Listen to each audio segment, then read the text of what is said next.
Здравейте, приятели, аз съм Жозеф, ново видео, нова риза. Добре дошли в този епизод номер 3 от обучението за eBay, което качвам безплатно в YouTube. Надявам се, че това ви помага много. Между другото, ако харесвате този формат, дайте един голям лайк. Абонирайте се за канала и ми кажете в коментарите. Кажете ми в коментарите, ако ви харесва този нов формат на видео. И не забравяйте, при 500 харесвания давам 50 евро на 3 души в коментарите. Така че това не се променя. Продължавайте да следите. Абонирайте се и останете до края. Ако искате да получите отново пълните методи, които преподавам, би било глупаво да пропуснете края на обучението, особено защото винаги давам ценни съвети накрая. Така че преди да започнем, знаете, че има безплатен електронен наръчник за eBay, продаване на eBay безплатно. Това е първият линк в описанието. Трябва само да въведете вашия имейл и вашето име и оранжевия бутон, за да го получите. И ако искате да се обучите за eBay, има пълно обучение с повече от 120 модула. Това е сериозно. YouTube в сравнение е шега. Разбира се, запазвам най-добрите съвети за моите ученици, естествено. Така, ще започнем какво да продаваме в eBay. Епизод 2 от този епизод 3 от това обучение. Какво да продаваме в eBay? Кои са най-добрите продажби? Кои са най-добрите предмети за продажба в eBay, за да успеем? Какво продаваме в eBay? Какво работи? Затова е просто. Аз имам методи, при които не заобикалям. Няма да правим чувства.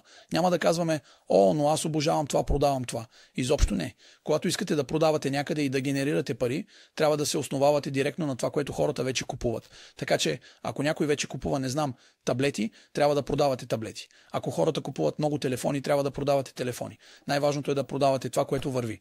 Много е важно да не се преоткрива колелото. Отиваме там, където има пари и предлагаме продукти, които генерират възможно най-много пари. И как да го направим? Просто е.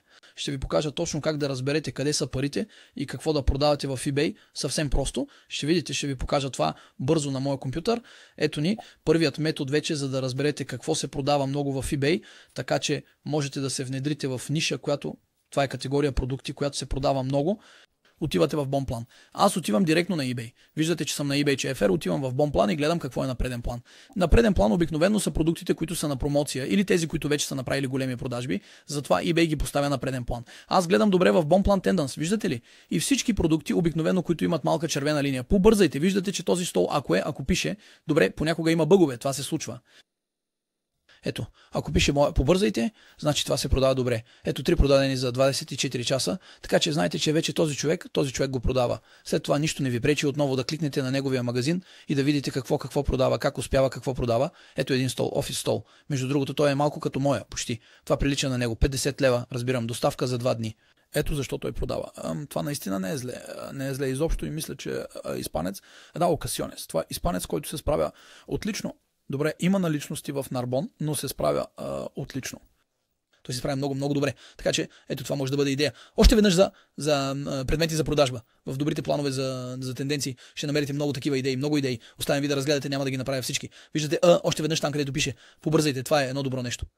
Ето, значи има и Realme телефон, който се продава добре. GoPro, внимавайте. Ако е реновиран, имате право да го препродадете. Ето, още една GoPro. Вижте, и пневматичен чук също не е зле. Внимавайте марката, не знам, може да е Vero. Накратко, разбирате, в добрите оферти намирате съкровища.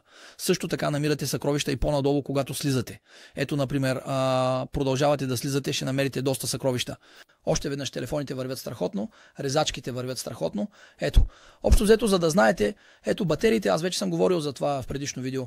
Батериите, зарядните за батерии, това се продава много. Не забравяйте хората, които търсят списъци с продукти за продажба. Направих много видеа. Виждате тези там, всички видеа там, синьо, червено там, всичко това. Направих много видеа. Ето печеливши продукти 2022. Отидете да видите тези видеа на моя канал. Всичко е на моя канал, безплатно е. Давам ви много идеи за продукти, освен това. Така че не се колебайте да разгледате. В добрите оферти, можете да намерите добри сделки и особено продукти, които се продават много добре и които ви препоръчвам да продавате в eBay. След това, вторият метод, който исках да ви покажа също е в Amazon. Ще видите това, всички го знаят. Вие сте в Amazon най-добри продажби и намирате във всички категории. Така че Amazon ви е направил 2 страници във всяка категория. Направили сме ви списък с... Ще вземем Automото. Направили сме ви 2 страници с 50 продукта. Виждате, на първата страница има 50 продукта. Ето, виждате ли? И на втората страница също има 50 продукта. Така че имате с какво да работите. Ако нещо се продава добре на Amazon, има голяма вероятност да се продава добре и на eBay. Затова ви съветвам да го разгледате. Не се ограничавайте само с първите. Не се колебайте само с първите. Още веднъж не изброявайте само първите 3 или каквото и да е. Не се колебайте да изброите 27-я, 28-я, 57-я. Това не означава, че няма да продадете, ако изброите продукт, който не е в топ 5. Ето. Така че най-добрите продажби на Amazon също са добро нещо. ето как да намерите вашите идеи. След това, ако искате, хората, които започват, аз ви съветвам да правите дропшипинг, не склад. Тоест няма да купувате от Alibaba предмети, защото виждате, че се продават добре. Не си слагайте в главата 1000, 2000, 3000 евро само за да купите склад.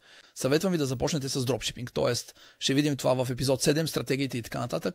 Но да правите дива покупко-продажба онлайн, това е най-добрият план за начало. И освен това не е скъпо. Ако започнете да купувате стока и нямате опит, няма да продавате, защото не знаете как да продавате и ще се окажете с минус 1500, минус 500, 1000, 2000 евро в сметката си. Така че това не е това, което искате. Затова започнете с дропшипинг. Можете да използвате, можете да правите eBay, често говоря за това. Има видеа за това в моето обучение, където развивам стратегията. Можете да правите Amazon към eBay също, което работи добре. Ще видим това в стратегиите. И разбира се, да има и други доставчици, които разкривам в моята формация. Имате също AliExpress или други. Накратко ако искате повече информация, направил съм отново много видеа за доставчиците. Гарантирам ви, отидете да видите на моя канал, ще видите, че разкривам доста доставчици, търговци на едро или дори доставчици за дропшипинг. Отидете да проверите на моя канал, всичко вече е там, говорих много за това. И разбира се, има обучението, ако искате да преминете на по-високо ниво. Сега, за да знаете какво се продава и какво не се продава в eBay. Обикновено аз използвам това, което е много добро. Отивате в моят eBay, моите продажби, така че използвам терапики. Вече съм говорил за това. Отивате в анализ, търсене на продукти, терапики. И си спомняте, бях направил демонстрацията. Например, ако си кажем, добре, смартфоните се продават добре. Ако искам да купя, искам да продам смартфон, ще видим дали се продава. Просто ще вземем ключовата дума смартфон в eBay за последните 30 дни. Ключовата дума смартфон в eBay за последните 30 дни на eBay FR за последните 30 дни, извинете, е генерирала повече от 200 000 евро оборот. Ето. И знаете кой взема част от тортата? Този, който взема най-голямата, кликнете тук, филтрирайте по общия брой продажби и ще видите, че този, който взема най-голямата част от тортата е той. Няма име на продавача, трябва да кликнете, за да видите. Можете да кликнете да видите, ето и Shopping SRL. Още веднъж можете да отидете на Zik Analytics, за да видите тези цифри. Ще сложа линка в описанието на Zik Analytics. Или иначе, можете просто да напишете името му в лентата за търсене и можете да намерите всичко, което продава в магазина си. Добре, не винаги работи, но обикновено работи. Виждате, че обикновено продава много iPhone. Новите iPhone нямате право да ги продавате. Обаче рециклираните или втора употреба имате право. Така че, ето малко техниката терапик, просто въвеждате ключова дума и получавате всички данни за последните 30 дни, които се подреждат от най-продаваните до най-малко продаваните, ако кликнете на общо продажби. Така че, общо взето, eBay автоматично ви предоставя данните, от които се нуждаете. Можете да направите това и с таблетите. Просто е невероятно, че eBay ви дава техните данни така, че вече знаете на какво да продавате. Защото целта е това, което се продава добре. Вдъхновявате се и продавате повече или по-малко същото или поне подобни продукти. Виждате, таблетите, генерирани само от ключовата дума таблет, са генерирали 585 000 евро за 30 дни. Това е оборот, не е печалба, защото за печалбата трябва да се сметне, мисля, 20% от това, което са направили. И аз филтрирах по общия брой продажби, вече беше филтрирано, мисля, но го направих отново. Ето така. Ще префилтрирам и мисля, че първият човек е направил повече от 15 000 евро продажби на тази обява, на една единствена обява. Оставям ви да си представите какъв хаос се случва. Така че ето, какво да продавате в eBay?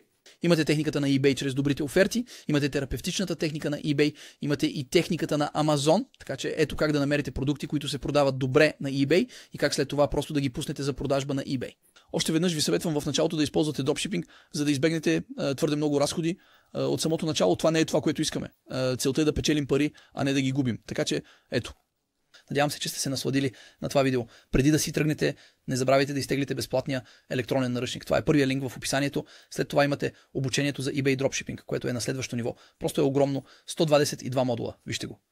И ето така, не забравяйте да сложите голямо харесване, приятели, абонирайте се за канала и при 500 харесвания ще дам 3 пъти по 50 евро на 3 души в коментарите. Така че ще имате 3 победители, ако това видео достигне 500 харесвания. Благодаря, че гледахте това видео и ще се видим в следващия епизод. Приятели, чао!